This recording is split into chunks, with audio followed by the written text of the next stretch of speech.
turasoma ubutumwa bwiza bwa Yesu Kristo kuko bwanditswe na Yohana.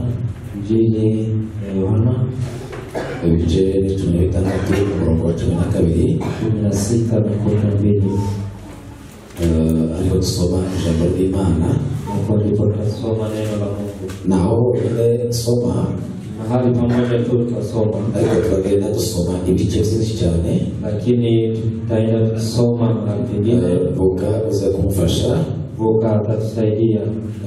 Ureke kwandika, Wache kuandika. Nzaguheza agasilabisi nateguye izinyigisho zose. Takupea kitabu. Abantu bose bazakagura ariko nzakaguhera ubuntu. Wengine watanunua na wewe utapewa. Kuko nabishize ko Imana isikiza beza musimo abipuritinge namara biheze abantu, kwa maana watapeana hiyo waandae vitu kugira ngo bizadufashe ubuzima bwacu, ili tusaidie kwa maisha yetu. Yesu ahabwe icyubahiro. Yesu asifiwe. Revera avuze ibintu byinshi gusa nateguye kuvuga. Reverend ameongea maneno mengi kwa ijambo yasomye yo gufungura, kuanzia kwa neno la kifunguo, ndetse n'iravuze ya atanzeho komenti, pia na hii anatoka kusema uzari bimwe muzo nari nateguye kuwa ni miongoni ya yale nimeandaa. Reka dusome mu izina rya Yesu. Soma katika jina la Yesu. Biblia yavuze ngo ndacafite izo kubabwira byinshi, ariko ubundi mubasha kuzihanganira. Umwuka w'ukuri naza azabayobora mu kuri kose, kuko atazavuga kubwe, ahubwo ibyo azumva ibyo azavuga, kandi azababwira ibyenda kubaho. Uwo azanyubahiriza, kuko azenda ku byanjye akabibabwira. Ibyo data afite byose ni ibyanjye, n'icyo yantumye mvuga ati azenda ku byanjye abibabwire. Hasigaye igihe gito ntimumbone, maze azaba ikindi gihe gito mumbone. Amen. Amen. Aya niyo magambo Imana yashize ku mutima ngo tuyaganire. Haya ndiyo maneno Mungu anipea ili tuongee. Twariganiriye n'ibaraza y'Umugeri, tumeongea na wachungaji, tuvuga kuko tugomba gucishaho zino nyigisho muri iki gihe. Ikawa ni bora hizi mafundisho ipi. Wenda uonye panga ukano kugatuti cyane ntutegereze ngo kubwiheza cyangwa no gushaka kuvuga. Kiona mimi niko hapa ndivyo hivyo imeandaliwa na kuri mbana ifite n'ubutumire bundi ahandi hantu wagera kuri hatatu, ariko nasanga alikuwa na maliko mahali pengi, lakini ariko kubera iyi gahunda bambaye ndarwa bakanyubahiriza, lakini kwa sababu ya kutii akasema acha. Twashatse kugira ngo twige, tumetaka kujifunza bimwe mu bidufasha mu rugendo rusha mu bwami bw'Imana, yale maneno yanatusaidia kuelekea kwa Mungu. Ubushize twize hejuru y'agaciro k'amaraso y'Imana w'intama w'Imana. Hapo tumejifunza thamani ya damu ya Yesu Kristo. Uyu munsi leo tugiye kwiga ku kijanye n'umwuka, tutajifunza kuhusu roho. Tuzasubira twigishe ku kijanye na Yesu Kristo, pia tutajifunza na Yesu Kristo. Twaravuze ngo tusubire twigishe ku kijanye n'Imana, pia na Mungu. Dusobanukirwe ikijanye n'agakiza, tuelewe wokovu ni nini. Tuzige ikijanye, tuzige Satani, tujifunze shetani ni nani, imikorere yayo, pia anatumikaje. Twige abamarayika, tujifunze wamalaika. Twige abadayimoni, tujifunze mapepo. Twige na Antikristo, pia na yule mpinga Kristo. Ariko soma kia gitabo kiriya, nimesoma kitabu cyavuze ibintu 7 Antikristo bazagaragaza mu isi. Niongea maneno 7 mpinga Kristo ambayo atadhihirisha duniani. Imana ndio Yesu Kristo tukazabigeraho nzababwira. Mungu akitupea nafasi tutaongea. Biblia yatubwiye amakuru yose, imetuambia habari yote. Yatubwiye uko tugomba kwigisha twebwe abasaza n'abakecuru bangana ba mama. Imetuambia vile tutajifunza, uko tugomba kubahugura, vile tutawafundisha, uko bagomba gusaza, vile watazeeka. Ikavuga ngo bazabagira umwanya wo guhugura nabo bigisha. Nasema wachukue nafasi ya kubigisha abakiri batoya, pia wapesha uri wale wadogo. Tubwira abagore bageze mu kigero, inatuambia wanawake bagomba kubana n'abagabo babo, vile inastahili kuishi kwa bagomba gutunza abana babo, vile inastahili kutunza watoto wao, bagomba kugira encadrement mu miryango yabo, vile wanataka kutunza boma yao. Ikatubwira batoya, inatuambia watoto wadogo bashasejo, wale wameoa, nabo ikatubwira urugendo rwabo, pia inatupea mafunzo kwao. Ikatubwira ko tubwira abana basore batoya, inatuambia vile tutaambia n'abana bangana nk'abangaba pia na watoto wa batubwira ngo ni umurima mwiza tugomba kumenya imbuto duterana. Tuambia ni shamba nzuri ya kupanda mbegu. Yesu ashimwe cyane. Haleluya. Yesu ahabwe cyubahiro. Yesu asifiwe. Muri uyu mwanya rero kwa wakati huu ndashaka kuganira ku jambo ryitwa umwuka wera. Nataka kuongea kuhusu Roho Mtakatifu. Niko kantu ka mbere banza kuvugaho. Hiyo ni jambo la kwanza nitaongelea. Ndabanza gusobanura umwuka wera niki. Nitafafanua Roho Mtakatifu ni nini. Agace ka kabiri sehemu ya pili ndaza kuvuga icyo umwuka wera azakora mu muntu cyangwa umumaro wa mwuka wera mu buzima. Taongea kazi ya Roho Mtakatifu. Ariko tukuri icyo cyitwa umwuka wera. Bado tungali kwa hiyo Roho Mtakatifu. Umwuka wera birasobanurwa ngo ni impumeko. Roho Mtakatifu ni pumzi. Ni impumeko y'Imana. Ni pumzi ya Mungu. Mu rurimi rw'Ihebrayo katika Kiebrania bazavuga ngo ni ruha. Wanasema ni ruha. Mu rurimi rw'Ikigiriki katika Kigiriki bazavuga ngo ni pneuma. Wanasema pneuma cyangwa se pneumatos. Ama pneumatos. Pneuma bivuga ngo ni souffle. Maana yake ni pumzi cyangwa se impumeko. Ni pumzi. Rero umwuka wera mu magambo make Roho Mtakatifu kwa ni impumeko y'Imana. Ni pumzi ya Mungu. Cyangwa mu yandi magambo ni Imana. Kwa maneno mengine ni Mungu. Bwana Yesu asifiwe. Bwana Yesu atukuzwe. Haleluya. Iyo tuvuga ngo abantu buzuye umwuka wera, ukisema watu wamejaa cyangwa ngo runaka ni umwuka wera, ama huyu ana Roho Imana ni kusema Mungu ibafasha ku Imana byayo, imechukua Mungu wake ikamwinjiza muri Yesu, inaweka ndani yangu, ikamuhumekeramo, inatoa pumzi yake, ikakuweza ku buzima bwayo humwe, inanipea kwa uzima wake kugira ngo ubane nawe, ili ishi ndani yangu. Sifa kwa Yesu. Haleluya. Uko imwangu Mungu naza, kwa maana tunasema Roho wasabana nawe, atakuwa na nyinyi, azakumana nawe, ataishi na nyinyi, azaturana nawe, ataishi na nyinyi. Umuturage. Yeye ni mwenyeji. Sifa kwa Yesu. Haleluya. Haleluya. Mungu Roho ni impumeko y'Imana. Ni pumzi ya Mungu. Ni umungu. Imana yafashe. Mungu amechukua ikagabanyiriza mu muntu. Inaweka ndani ya mtu. Mu yandi magambo, kwa maneno mengine, umwuka ni Imana. Roho ni Mungu. Sifa kwa Yesu. Haleluya.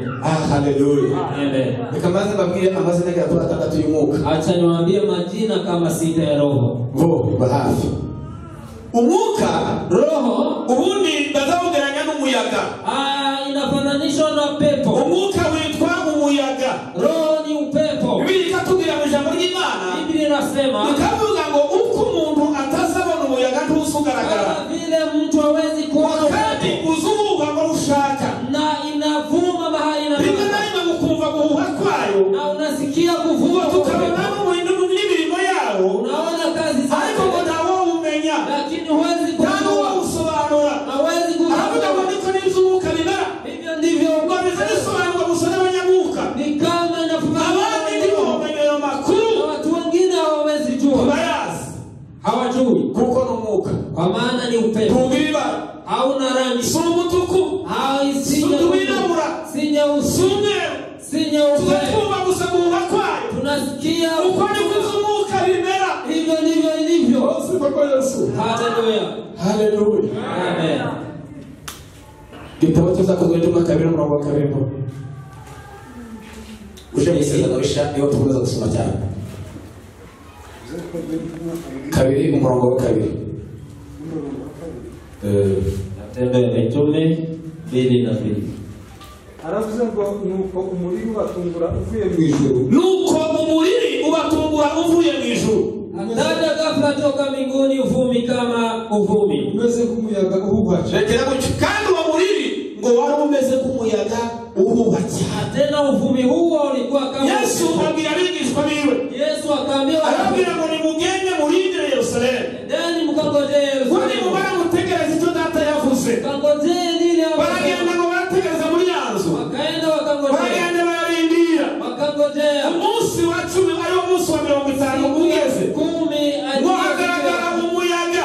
Kukaja upepo. Wa muyaga uzumeze ku muriri. Upepo ukakuja kandi winjira muri muntu wese. Na ukaingia ndani. Buri muntu wese atangira kudagadwa. Kila mtu buri muntu wese yumva umuyaga. Kila mtu akasikia upepo. Sifa kwa Yesu. Amen. Haleluya. Haleluya. Mwuka w'Imana uzumira nk'umuyaga. Roho wa Mungu ni kama Mwuka upepo. w'Imana ni umuriro umeze kujya nk'umuyaga. Unavuma kama upepo.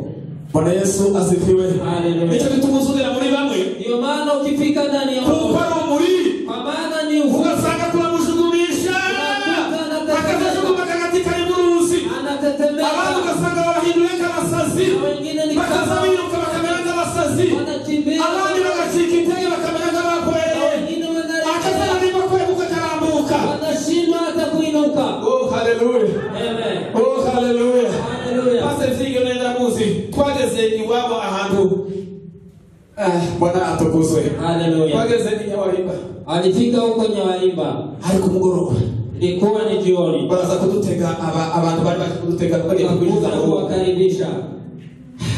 Yesu ahabwe cyubahiro. Amen. Umuka azabera kumuyaga. Roho ni kama upepo. Wahise tubona baratwakira dutega baratwakira abantu benshi. Walitukaribisha na tulikuwa wengi. Ngo tugire ngo nza tugiye kubona. Walipoona gusakwa gurukiye amacha mu idirisha, umuntu acha mu idirisha asokanze arasubira yinjira aradusaba. Wakaona mtu anaruka kapita kwenye dirisha. Mwuka w'Imana ameze kuja kumuyaga. Hiyo ni upepo wa Mungu. Sifa kwa Yesu. Haleluya. Mwuka w'Imana, Roho wa Mungu umeze kumuyaga. ni kama upepo. Icyo bitumuzo tuteruka kushanuka. Ndio maana utanyakuwa mpaka ufalme. Ndio yalikokirisha. Hiyo ndio ilikuwa Mwuka w'Imana azaduterura tushane mu Roho wa Mungu atatunyakuwa mpaka ufalme. tibigoye. Si Nikakuja kufuata karatasi bagaterura mu muyaga. ni kama kuchukua karatasi unatupa huko kwa upepo. Yesu ahabwe cyubahiro. Bwana Yesu asifiwe. Iryo ni izina rya mbere. Hiyo ni jina la kwanza. Ndio utakubwira ngo ndebe ko nsibura ng'abanyabukeye. Itajaribu kuenda haraka. Ikindi kintu umwuka w'Imana. Neno la pili, roho usugara kwa umuriro. unafananisha kama moto. Umwuka w'Imana ni umuriro. Roho wa Mungu ni moto. Yesu ahabwe cyubahiro. Bwana Yesu asifiwe. Umwuka w'Imana ni umuriro. Roho wa Mungu ni moto. Umwuka w'Imana ni Roho wa Mungu ni moto. umuriro. Ni moto. Yesu ahabwe cyubahiro. Bwana Yesu asifiwe. Umwuka w'Imana ni umuriro. Roho wa Mungu ni moto. Kandi uwo muriro hari icyo maze gukora mu buzima. Tena moto ni Uzuza gutwika ingamba zose ziturimo. unachoma Umuriro ugatwika ibintu byose bidashimishije. kile Haba harimo kuzumera kujya ko umuriro uri n'imbagara. ni kama Ariko kwicishijemo umuriro, lakini ukipitisha umuriro uzutwika ugakongora. tunachoma kila kitu. Muri kino gitabo cyakozwe n'umwana. Katika hii Soma matendo nyine usoma umurongo wa 3 kuri 2 umurongo wa 3. soma aya ya 3. Bizakozwe n'intumwa 2:3. 2:3. Aravuze ngo haboneka indimi zigabanyije zisa n'umuriro. Haboneka indimi zigabanyije zisa n'umuriro. Ururimi ruja umuntu wese wo muri bo, Kandi ururimi rukazarusa kuri buri wese. Yesu ahabwe. Amen. Isezerano bari bahawe. Hiyo ni ahadi walikuwa wamepewa. Isezerano bari bahawe. Ahadi walikuwa wamepewa. Umwuka w'Imana wamaze kuza. Roho wa Mungu alipokuja, Ururimi ruramanuka. kila ulimi Umuntu wese kila mtu wari uteraniyeho alikuwa hapo. utarasohotse ngo agende ngo abivemo. Yule hajatoka. Uwo wese mu rurimi rubaza. Ulimi uko Ngo bose babona bikoreye ibintu by'umuriro. Babibonesha amaso y'umubiri. Ntabwo babibonesheje amaso y'umwuka. Abantu bose barabona n'ibindi biriro byatangira bitunguka. Baravuga ngo Imana yacu wakasema Mungu ni umuriro utwika kandi ugakongora. anayechoma. Sifa kwa Yesu. Bwana Yesu asifiwe. Haleluya, haleluya. Haleluya. Bizaika mwisho cyatumye Eliya Inasema ndio maana Elia ngo ashaka abantu kuri Karmeli. alipowapeleka watu huko Karmeli, akawaambia Mungu anayejibu kwa moto, huyo ndiye Mungu tunayemtumikia. Bari bagize iminsi ngo mu gihe gikomeye. Walikuwa masiku wako hapo, Bamwe bakavuga ngo bahari niyo mana. mmoja wakisema bali ndiye Bahari Mungu, niyo mana. bali ndiye Mungu, Ashera niyo mana. Ashera ndiye Mungu. Imyaka 3 n'amezi 6. Miaka 3 na Abantu bari mu gihirahiro. watu wanne, Abahanuzi barahuze barihisha. watu wamekimbia, Bagenda baratinya. waliogopa. Ariko umunsi umwe yaraza. Lakini siku moja Elia akajitokeza. Sifa kwa Yesu. Haleluya. Haleluya. Haleluya.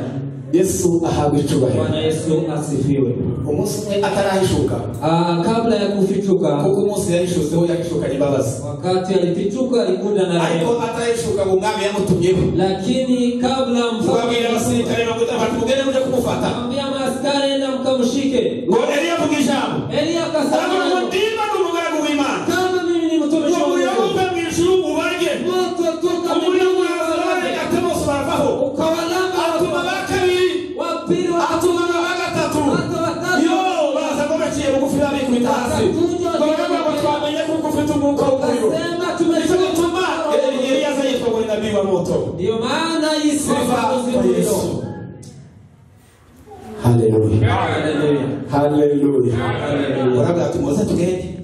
Ambia njoni twende. Mpamvu yo kwirirwamo tubwira ngo ni mwe bari niyo Mana. Hakuna haja ya kubishana. Naje ngo nirirwe mbabwira ngo Imana ya Ibrahimu na Isaka na Yakobo niyo Mana. Hakuna haja ya kubishana. Tugende kuri Karmeli. Twende Karmeli. Imana isubirisha umuriro. Mungu atajibu kwa moto. Iyo niyo Mana tugomba gukurikira. Ndiye Mungu tubwira ngo bahera mu gitondo. Mimi nasema Barira ngo bariza mu muriro. wakaimba bari. Ya muriro zozana. Hakuna Imana ya Israeli yiziza mu muriro yonyine. Mungu wa Israeli ndiye. Mubwira cyo gutabira ibitabo za nimugoroba. Wakati wa kutoa Mana ya Ibrahimu. akasema Mana ya Isaka. Mungu wa Isaka. Mana ya Israeli. Mungu wa Israeli. Bigaragara none. Idhirishe leo. Kwa maana wewe ni Mungu. Hali mimi ni Mungu. Umuriro uramanuka. Moto ukashuka. Ufata za bitambo byose. Ukachukua dhabihu. Ufata ya mazi yose. Ukachukua maji. Ufata za nyama zose. Ukachukua nyama. Ufata za nkwi zose. Ukachukua makuni. Ufata n'umukungu urabika. Pia na vumbi. Sasa imbaraga z'umuriro z'umwuka w'Imana. Pia ndiye Mungu. Ndabifuriza ko hafi imbaraga z'umuriro. Natarajia Sifa kwa Yesu. Imbaraga z'umuriro w'Imana. Tukatumye munsi yandika ijambo. Ndio maana alisema andika. Mu gitabo cy'Abalewi. Katika kitabu cha gatandatu iyo ako gace ko nyine kavugamo amagambo atandatu. Sita hapo kuna neno. Aravuga ngo umuriro wake kugicaniro ntukazime. Moto wake wenye dhabihu. Aravuga ngo hepfo mu muriro wake kugicaniro ntukazime. Sema moto Aravuga kama kuzamenyegeza uwo muriro mu bitondo. Pia endelea kwa sifa kwa Yesu. Uzamureka twanyegeza uwo muriro. Acha tuendelee. Uzamureka twinjire muri izo mbaraga z'umuriro. Tuzatwanyegeza mu gitondo. Twanyegeza nimugoroba. Jioni kugira ngo tuzabone ko tuzanesha urwego. Ili tukashinde kwa njia hii. Bwana Yesu atukuzwe. Amen.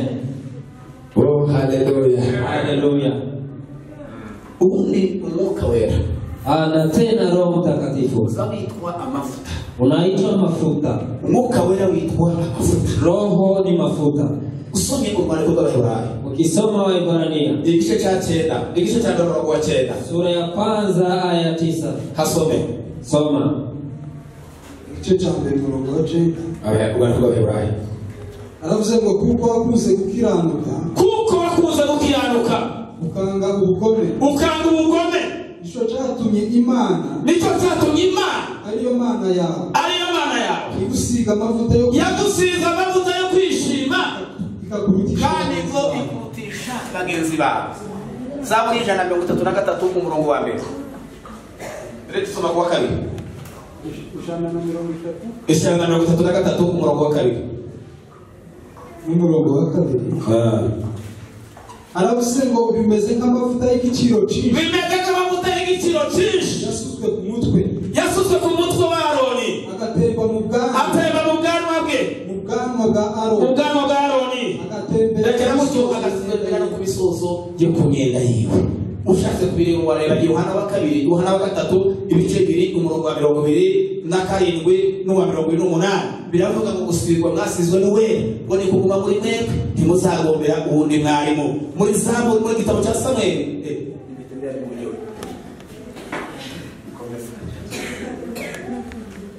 Bwana atukuzwe. Haleluya. Bwana Yesu asifiwe. Umwuka wera kama mafuta. Roho kama mafuta. Umwuka wera kama mafuta. Roho kama mafuta. Ziriya ndege mubona zigenda mu birere. Hizo ndege mnaona zikitembea kwa anga. Ari amato yose agendera mu mazi. Hizo chombo mnaona huko. Izi modoka zose mubona zigenda mu mihanda. Magari mnaona kwa barabara. Ibi byuma zose muza mubona bikoreshwa zose.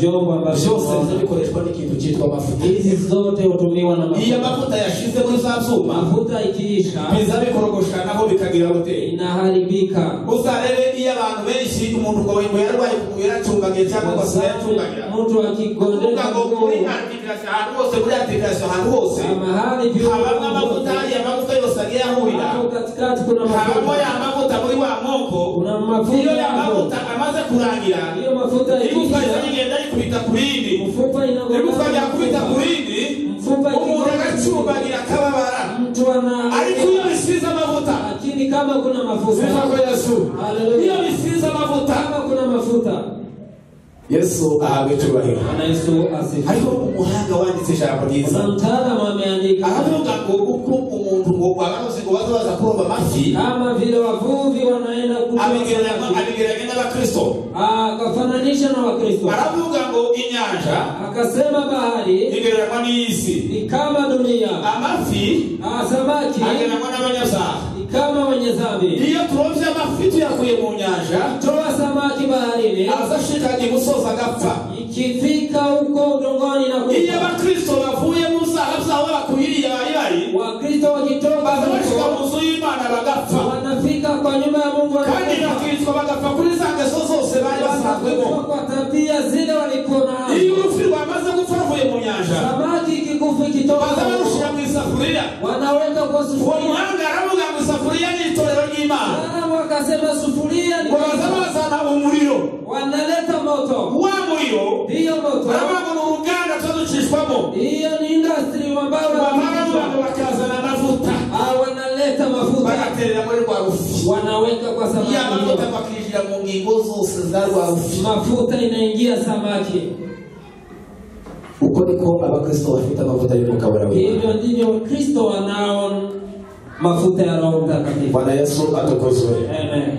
Haleluya. Haleluya. Tangu tulibana nisi sisi hatupigane na dunia kubera ibintu twitwa kwa maana majina tunayo tulibana nisi kubera ko turi abapastori hatupishane na dunia tulibana nisi kubera ko turi abayumbe si kwamba tulibana nisi kuko turi abarinzi kabuhariwe si kwamba sisi tulibana nisi kubera amavuta Imana yaduhaye tunapigana iyo Imana yagusize amavuta yo kwishima ikagusiga amavuta yo kwera niyo mwana azaguranya iyo abandi bamaze kuyamera bagakamuka azatangira kurwanya bakiyafite ariko ndagira ngo gusiba mwasizwe n'uwera bene data kudufanya gukora imirimo y'Imana neza kudufanya gukora ibintu neza amavuta y'umwuka wera w'Imana agwe muri mwebwe mafuta ya Roho Mtakatifu iwe nanyi. Haleluya. Haleluya. Oh haleluya. Haleluya.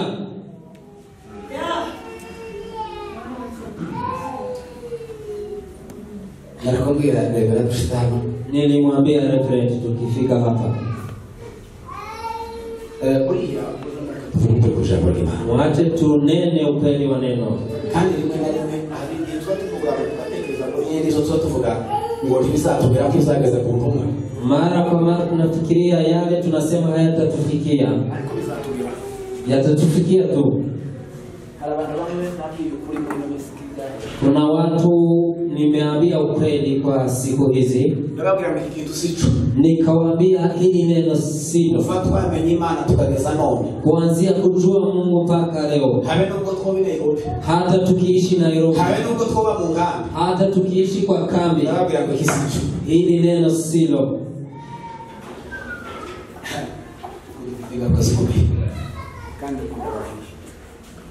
Ariko nacho hakuna shida. Zakomeza tuvuge kuzageza Yesu. Tutaendelea kusema mpaka Yesu atakaporudi. Sifa kwa Yesu. Amen. Haleluya. Haleluya. Naremeza ku mavuta.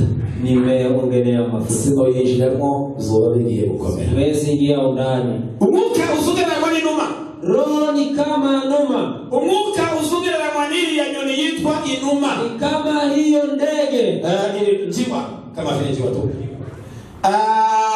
Iyo numa, hiyo njiwa kubera iki Imana yatoranyije inyoni yitwa inuma akaba yigereranya n'umwuka wayo. Kwa nini Mungu amechagua hiyo njiwa sinovuga imiterere yayo, siwezi sema tabia zake. Uyu mwanya kuko ndamanya mfite. Kwa sababu sina muda. Ariko mwanya nuboneka. Lakini muda utubwira yakamara inuma icyatuma Imana yitoranya. Ongea kuhusu njiwa hii. Inuma ikintu ni inyoni itazitora tora ari zindi zitorera. Ndege haichagui mahali popote.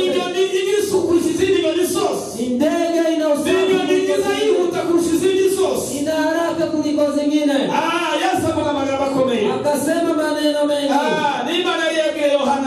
Ni Mungu ameambia Yohana alipopata sauti. Akijiswali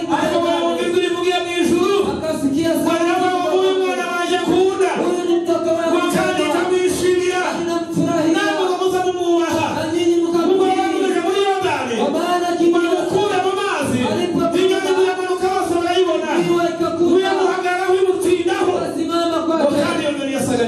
haya ndege hiyo ilikuwa kama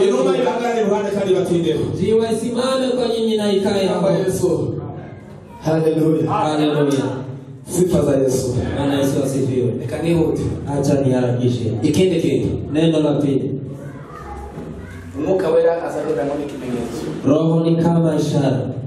Umwuka wera agereranywa n'ikimenyetso. Roho ni kama ishara. Abashaka zanditswe ku numa wale watakao ubutumwa bwiza bwa Luka 3:22, ile ya Luka 3:22, ubutumwa bwiza bwa Yohana 1:32, ile ya Yohana bisome kugira ngo bandika bihute bandike. Soma wale ubutumwa bwiza bwa Luka, ile ya Luka ibice 3:22, 3:22.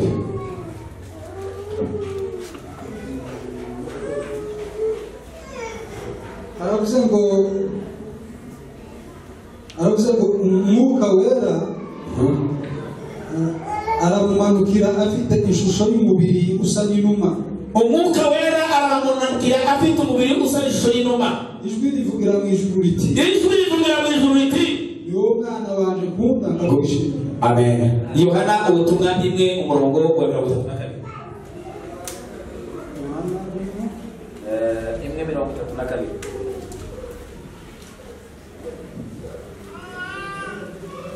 aravuze ngo kandi Yohana aramuhamya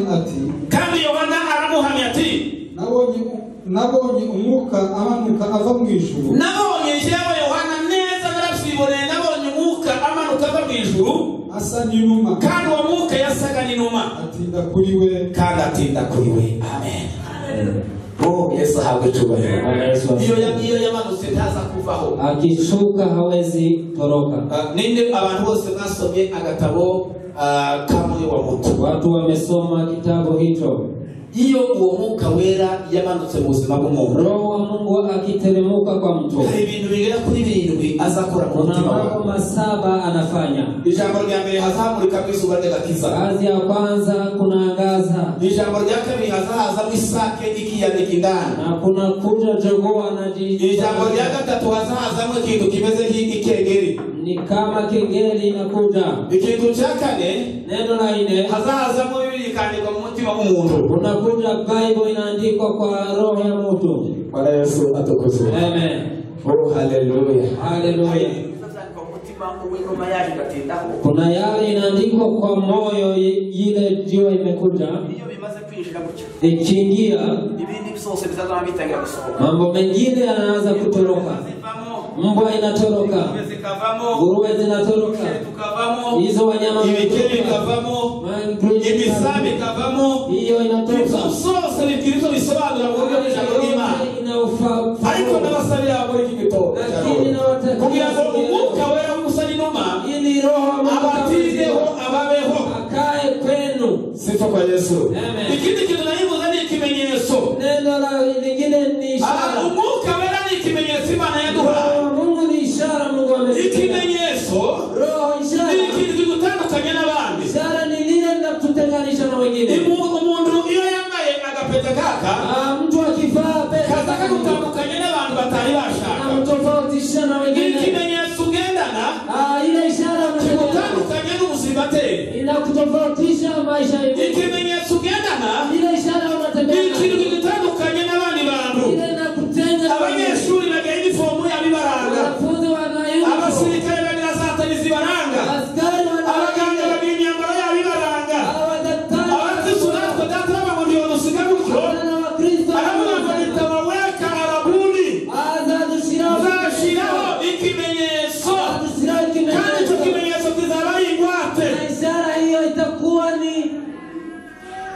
Hallelujah. Amen.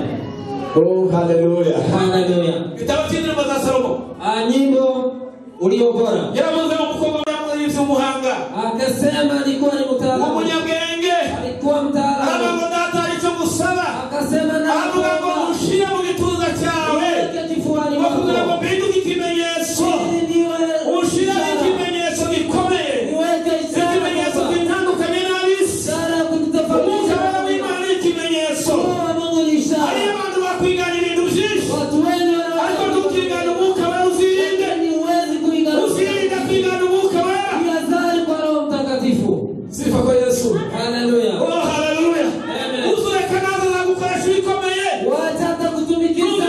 Uzikoresha kuba ufite. Kitaka kufanya. Bizagutamaza bikwandagaraze. Ariko nurinde ikimenyetso kikaza kuri wowe. Ibyo uzakora zose bizaza bigaragara izima. Kuko uzongera izivuga. Ntabwo uzagenda urabivuga. Uzongera izivugira. Sifa kwa Yesu. Amen. Oh, hallelujah. Hallelujah. Waefeso Gitabo Mungu cha 1:13. Andika Paulo andika Waefeso kitu cha Mungu cha Waraka Paulo amewaandikia Waefeso. aravuze ko ni nawe mwiringiye mumaze kumva ijambo ry'ukuri. Ni nawe mwiringiye mumaze kumva ijambo ry'ukuri. Aribyo butumwa bwiza bw'agakiza. Aribyo butumwa bwiza bw'agakiza. Kandi mumaze kwizera. Niyo wabashizeho ikimenyetso. Aricyo Mwuka Wera. Kandi icyo kimenyetso ni Umwuka Wera. Mwasezeranijwe. Kandi twese tumaze kwizera Umwami Yesu. Sisi tukishaamini tukamwemera ko Umwami n'umukiza w'ubugingo na kumkubali kama mwokozi wa maisha yetu, ndio maana hakutuacha hivyo, akatuweka ishara. Na ishara ni nguvu za Roho Mtakatifu. Hizo ndizo tunatembea nazo.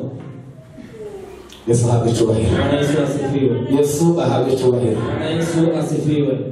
Atukuzwe Yesu. Amen. Ikindi kintu. Neno lingine. Ariho ngakubwira kugira ngo mvuge utonde tuvuge ku ya kabiri.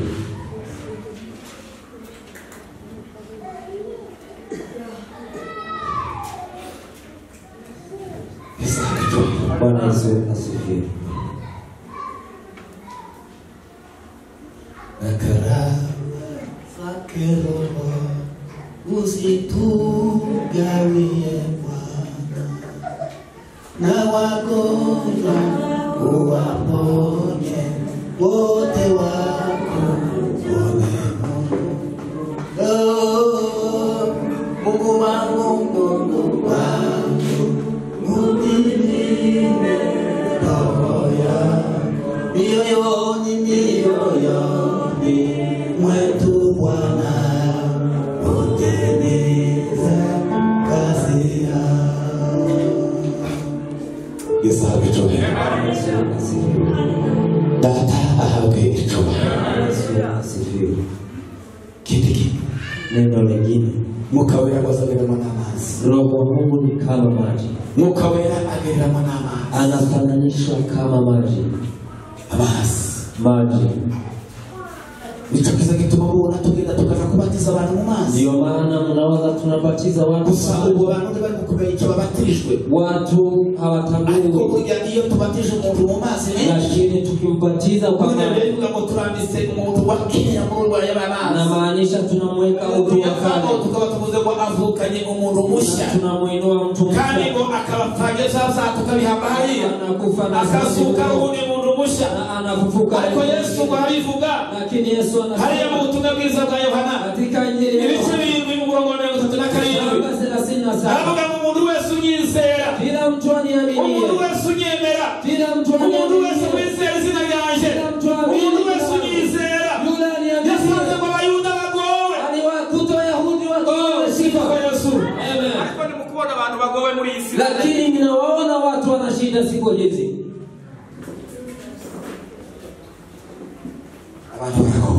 Watu wana shida. Uzarebe kuri za televiziyo n'ahandi hose. Tuguze kwa TV na bari kwirwa bacuruza amazi bena yagaye. Wanaenda wakifuka. Bakabagenda bababwira ngo amazi y'ubugingo. Wanasema aya mazi baragirisha kumarira. Maji aya siyo maji ya kichakora, siyo maji ya haya tunanunua sahina tunakuwa na na kuna maji mengi. Yesu akakuta watu na kulikuwa makuhani alikuwa ni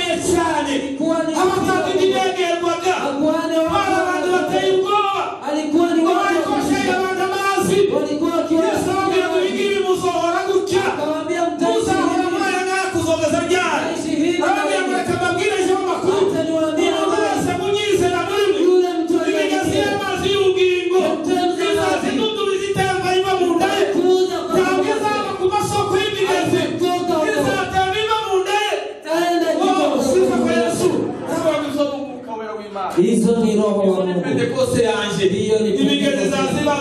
Hiyo ni hiyo mito ya maji itatoka ndani yao. Inaendelea kububujika. Yesu akutume. Tata ahagugisa. Bwana Yesu asifiwe. Nimegeza amazi mito ya maji ya uzima. Yesu asanga umukobwa wari ufite inyota. Yesu akamkuta binti alikuwa na kiu.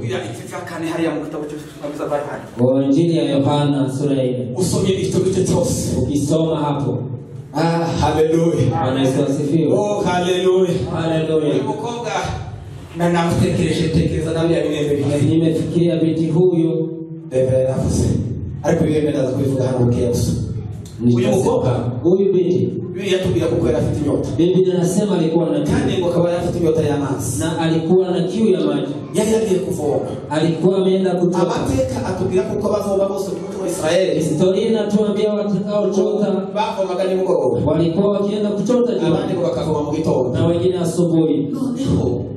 Hapo umukobwa wo kubera ukuntu kwe yari yitereye. Binti huyo kwa sababu ya tabia asa kuvoma saa 6 akakuja kuchota ikiwa Yesu naomba akaba yabwiye abantu. Yesu alikuwa amewaambia mkono uvuye munsi ufite inyota kuri Samaria. Hii siku enda Samaria. Abandi baramubwira batayi. Akamwambia hii uraje Samaria. Utaenda Samaria. Araga tumeko mtego mwanali. Akamwambia nyinyi naje mshiri Samaria. Na mimi nitapita Samaria. Akaenda Samaria. Akaenda Samaria. Kwa shiki Samaria. Alipofika kwa ishara kuiliwa.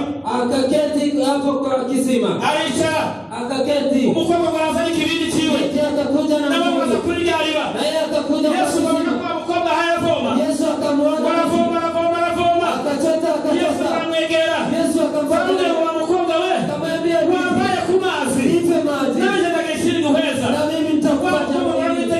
Akamtazama. Akamwambia wewe ni Myahudi. Na mimi ni Msamaria. Je, nini mimi uhusiano kati yangu na wewe? Yesu akamwambia ngo. Yesu akamwambia unajua ukamenya kusoma shule hilo. Na kwa kumazi. Naweza kuyani mazi.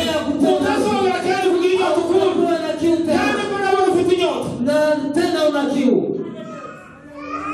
Ai Yesu hakutubarira. Bwana Yesu asifiwe. Yesu umukiza Yesu hakutubarira. Yesu azinyo atakufika twese muri kino. Anajua ariko peka tuziza ni umwami Yesu. Arafurahi. Mwami Yesu atabadilisha.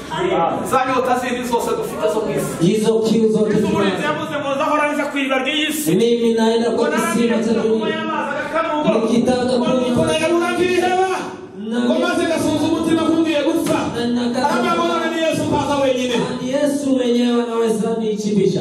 Haleluya. Haleluya. Kanitane haleluya. Haleluya. Yesu baramubwira ngo mukobwa we. Yesu akamwambia tuvuze zose tuganiriye. Yale tumeongea. Anze ufite inyota. Nimekuta una kwa sababu Mungu wewe kama maji. Nasema roho wa Mungu kama maji. Yesu barabona. Nivuga ngo Yesu yaraje muri pantuzi n'ishirika babebo sana. Yesu alikuwa na mfano zaidi tuni Yesu acha Samaria. Sababu zilimpitia Samaria. Bwana Yesu asifiwe. Imani katika Samaria no. Hata Mungu. Nichamba Pentecost katika Samaria no. Hata Pentecost. Nichamba Mungu kama imani katika Samaria no. Nichamba Pentecost kama hano yumus. Mungu apita. Haicho yosika kose. Analile jambo. Sisi kwa Yesu. Haleluya. Wewe kukizo mukonga. Alikuwa akienda kuko wewe kutinyote komeye. Kwa maana alikuwa Yesu akamwambia ngo. Yesu akamwambia wewe. Kwa mdamu wa zamu sura kuko mugabo wa kaza. Mwambie ngo kwa akamwambia ngo nta mugabo mfite. Akamwambia sina mume. Akamwambia umesema uko na watano. Uko muri kumwe na Yesu wao. Na yule si wako.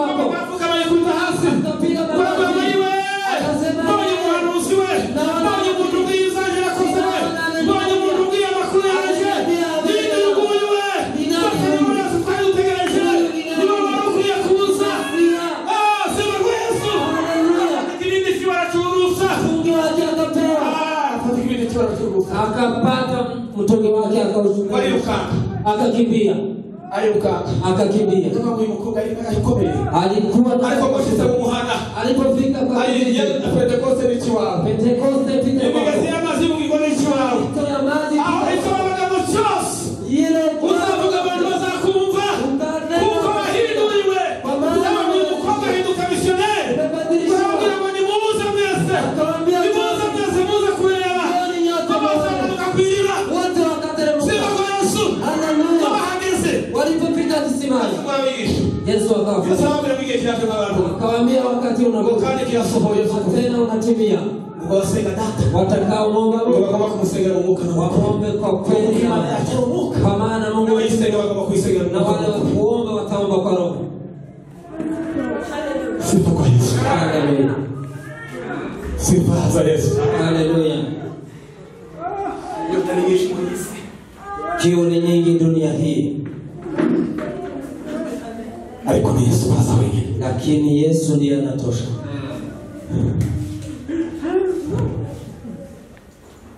Onaza kutamere y'umutima waka niko Yesu yamere uko naza kutamere y'umutima waka niko Yesu yamere kwa mazi uko naza kutamere y'umutima waka niko Yesu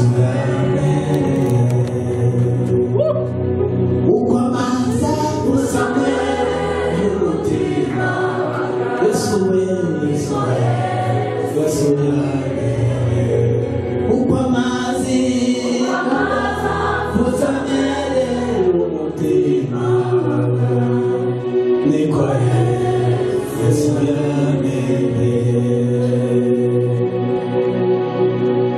Yesu hakuchoka. Hiyo ndiyo maji ya uzima. Hiyo ndiyo maji inayotiririka. Hiyo ndiyo mito inayotiririka. Hiyo ndiyo mito. Ikichaka ni kitabu cha nyimbo za Salomo. Wimbo ulio bora. Mwanzo wa 12. Sura ya 12. Soma kwa kwa nini tushake kusoma. Soma hiyo.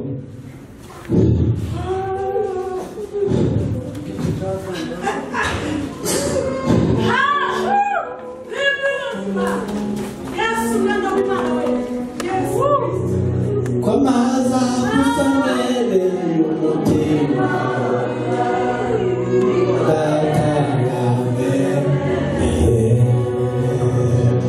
kwa maza kusamere Yesu Yesu yamere ubwe bwoko ufite mana yabwirwa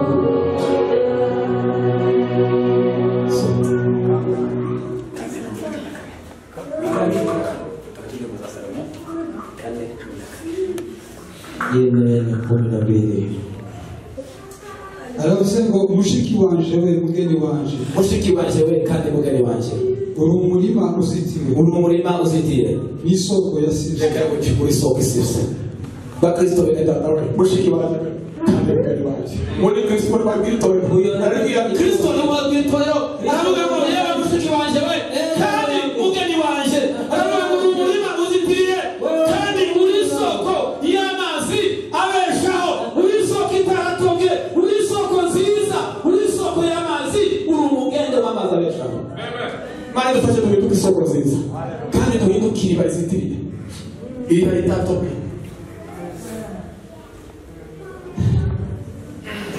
Yesu ahabwa icyubahiro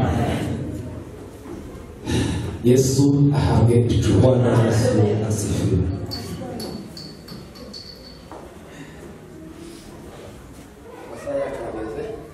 Muda unasonga, ariko twariko tuvuga umwuka wera, lakini tulikuwa tukiongea roho, twari tuvuze gusa introduction yayo, tulikuwa tukianzisha, twari tuvuze gusa introduction y'umwuka wera. tunaanzisha somo hili la Roho Mtakatifu. Ntabwo narisha mwisomo nizo na nani, Sijaingia ndani ya somo lenyewe, twarubura gusa ngo bereke umwuka wera niki, ilikuwa ni kuonyesha Roho Mtakatifu ni nini.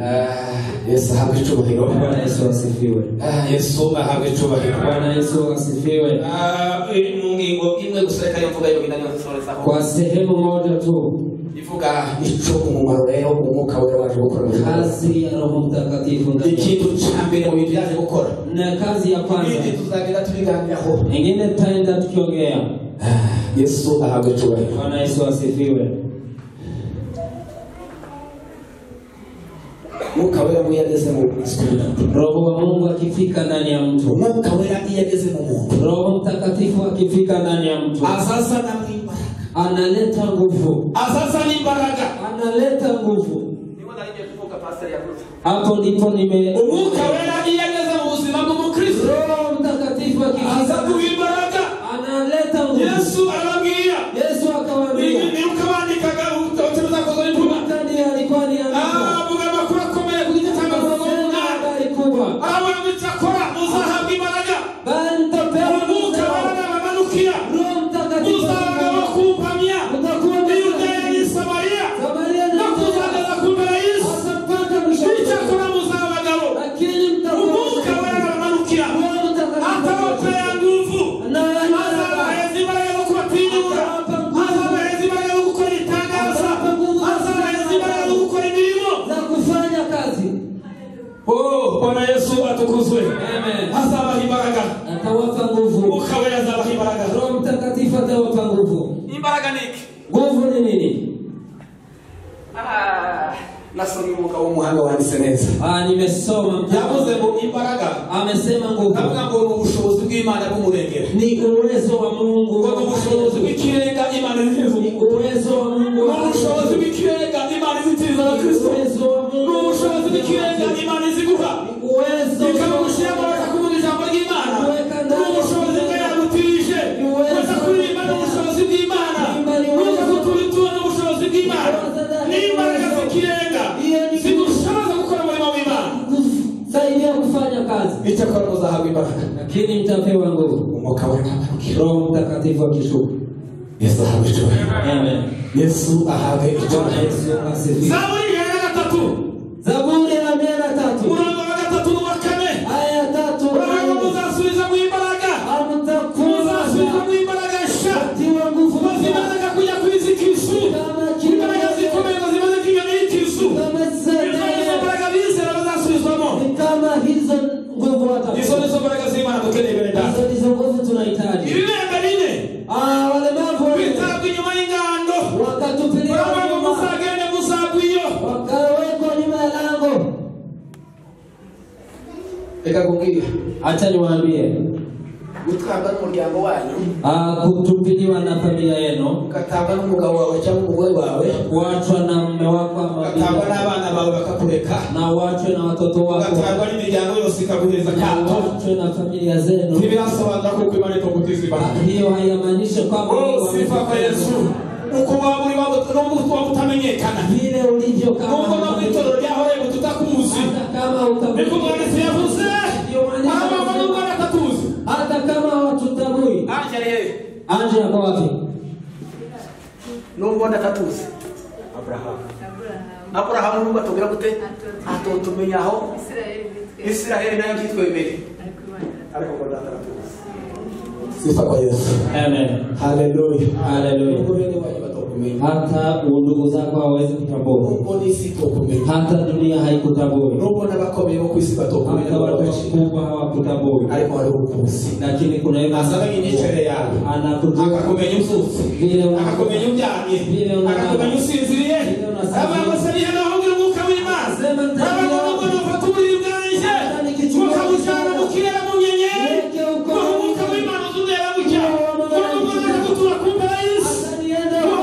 Imana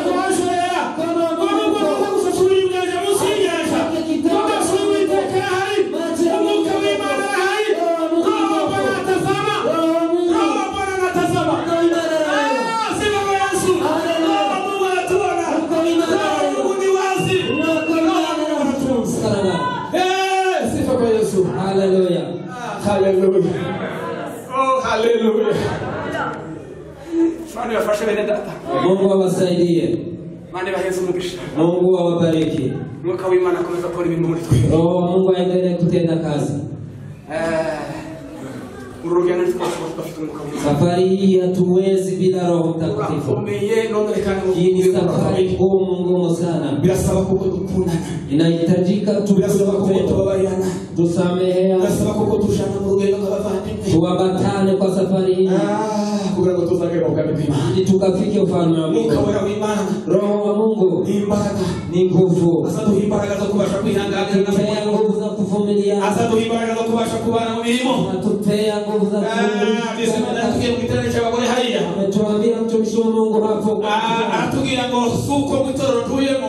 Akatuambia ngo suko abamwe tukorana batagira amakosa. Si kwamba watu ngo suko batagira ibibazo. Si kwamba hawezi kumukana hawe n'Imana. Lakini ngo n'umuntu gukorana n'abanga. Hawezi kunipea sifa kwa Yesu.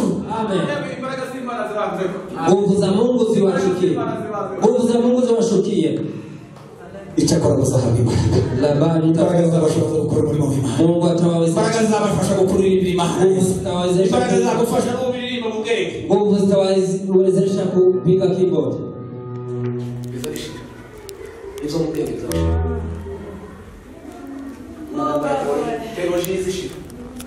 Teolojia inamalizika. Inamalizika. Inyuguti zinazivaho. Hiyo herufi inatolewa. Ibintu byose bizabishira. Mambo yote yanaweza kuwa. Ibintu bifite imbaraga z'Imana. Lakini yale yana nguvu za Roho Mtakatifu. Usiheruka na shetani. Jihadhari usipinge hiyo. Ujihadhari. Jihadhari. Tuweze tatuliza. Mtu Bwana utukufu. Ndashaka kutagaro limwe gusaya nyuma. Nataka kushauti hali. Tuweze tatuliza kumbe zo baraka z'Imana. Bwana utukufu. Heza nawe Imana icyubahiro nawe ukunda kubona. Bwana nawe yakukwiye kuko wezi Imana icyubahiro. Nawe nakufaa. Kandi zo baraka z'Imana ndazikwifurije mu izina rya Yesu. Nishoma